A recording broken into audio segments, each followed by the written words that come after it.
He wants a Browns defensive mini scheme, which, I mean, we've done, and it's worth checking out, but people always come in the chat and they say, Farls, what's your defensive playbook? What are you doing on defense? How are you stopping the run? What are you calling on most of your downs? So let me just walk you through the Browns defensive playbook real fast.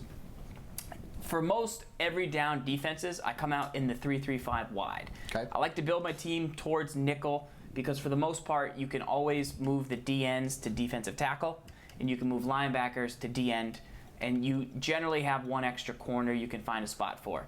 So for most teams, it's the best way to get a lot of good value on the field is this formation. So I come out in the 3-3-5 wide, okay? And if I want to stop the run, I go to the cover 4, show 2. And I find that it just gives me the best because these two players are safeties. Any cover 4 guys? Is any cover 4 in the game? Any cover 4. Don't use nickels or quarters, but any cover 4, 3-4, 4-4, 4-3, very helpful to have run D. So I come out in that if I think that they're really going to run the ball. But sometimes people aren't that committed. So if their first formation, is a 3 receiver set, I might come out in this 3 Sam will blitz. And, earlier in the season, outside runs were a lot more powerful than they are at this point. So this was okay, but you'll notice here you got to make sure you get these guys out wide as the force defenders. And then you can check that on the right stick by moving it left or moving it right. And that will help you kind of see where everybody is.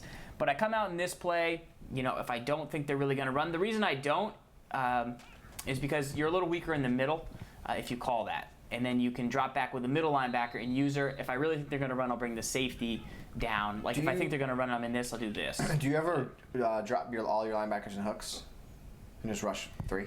No. You don't do that? Really? No, sometimes. Anyway, yeah, that's maybe not a bad idea, especially because I feel like I can sometimes get pressure. But the other thing I'll do from this 3-3-5 with this cover 3 specifically is I'll blitz. And I believe there's a setup underneath twitch.tv/Madden tips where you can actually go click and see the setup. But basically spread, crash up, send some pressure from the left side, and then you can do that. But and spy the right screen. Yeah. So maximize your value. Yeah. Send it here. Heat should come in off the left side, and that was a halfback block too. Heat will come in off the left side, and I use that. You get hit to the flat quite a bit with it, but for the most part, if I want to send pressure from that, I go with that, and then you can always audible to cover 2. You can do cover 2, same setup for pressure. Same setup. Very good to know. If that's not working for some reason, or they stop running the ball and they go to like some different sets, I sometimes will go to this cover 3 match from the nickel 2-4-5. Now we showed how to do this defense on an earlier version of TWIM. But basically the cover 3 match, if they're in a balanced set, like a spread set, you'll match some of their formations. I use one of these guys, or I use one of these items. And if I don't want to rush, I'll drop like into the flat and try and cover. But see how the coverage matched on Y down there to the bottom left? RB too. An RB, that's what match coverage will get you. Now, if it's a bunch set, I go to the Mabel. And this is just a simple concept RG showed us. The Mabel makes it so you have a purple and a blue on the same side. It stops kind of the flood concepts. And I use that left side linebacker in that. Oh, I wanted to hit stick you really bad right there. But that is very good against bunch sets. With the Mabel, real quick. So this is another tip that RG flew in about how to maximize your user with Mabel. If you user the buzz zone over on the right side on the Mabel side, the curl flat buzz zone. So if you user him on the right side. One more. Nope. Curl flat. Yep, him. Yep. If you user him, you need to look to see on the trip side or bunch side, is there a breaking corner pattern? If not, then you bail on that assignment and you just play a hook. And then if there is a corner, then you would bail and go to the corner. So it's a way to maximize your Mabel defense. I like that because I usually go Mabel and then I cover here in case there's a crosser and then I can run with it. But I got to look to the flat first. So that's a good idea. Here's the problem if you do that. Yeah. You run the risk of if I run, let's just say I run this setup here, and then if you leave the guy to go on the buzz out there, you have a wasted zone. What's he doing? You got 2 guys covering a hook. Yes. So that's the purpose of why it's always in your best interest when you play Mabel to user the purple on the side of the Mabel. If there's a corner, you have to take it away so they don't throw it. Yep. Or, I mean, you can get nifty with it. But if there's no corner pattern, you just drift and become a roamer. You just go somewhere else. That's the idea of it. Right. Maximize your Mabel. So add that in. I really like that idea right there. And then also from this 245, there's an easy pressure that we've shown multiple times before, but you can call, I believe it's buck slant, and you just crouch the line and you'll be able to get some pressure off the edge. So between those two formations, and you got to just check and see whatever side they flip to. Yeah, I just messed this up, but, I actually have gotten into the habit of actually loving playing with a defensive auto flip. Yeah. And then you just recognize, you see the cue that says defense is auto flipped, and then your brain, it's going to take you a little while, but your brain's going to realize it. Crash up, Farls. There you go, and that's going to help you. You didn't get them out, slide it out. Gotcha. You got to slide them out more. And don't press with it, just baseline. Okay. You try it for you right here. Baseline, crash it out, and then just slide the guy out a little bit more. Yeah, slide him out right there. Let me see what you got there. There you go. Just put that guy in a flat for me. Now put the other weak side linebacker on a flat. Okay. This guy. Yeah. Yeah, you can spy that guy if you'd like. I don't want to. That's too risky. That's too much. not. But what's good about it, it does work, it comes in. But what is good about that is you create your own Mabel out of it. You can actually, with the right setup, you can have Mabel on both sides. I've done that. It's nice. I started doing that. I did that against played a good guy the other day, and I was doing that exact thing. But hang on. So back to the Browns playbook one more time. Like, what else do I use? Well, I use the 4-4 split in the red zone. I call cover 2 invert. I'll sometimes crash down. I use the QB sneak defense out of cover 2. That's written under this twitch.tv/Madden Tips channel. And then you sometimes try and get me to use 3-4 odd Tampa 2 I slide the 2 guys in for run defense. Yeah, give me the 3-4 odd cover 4 drop. This is one of the best coverage defense in the game. It's your last page. Gotcha. It's your last page.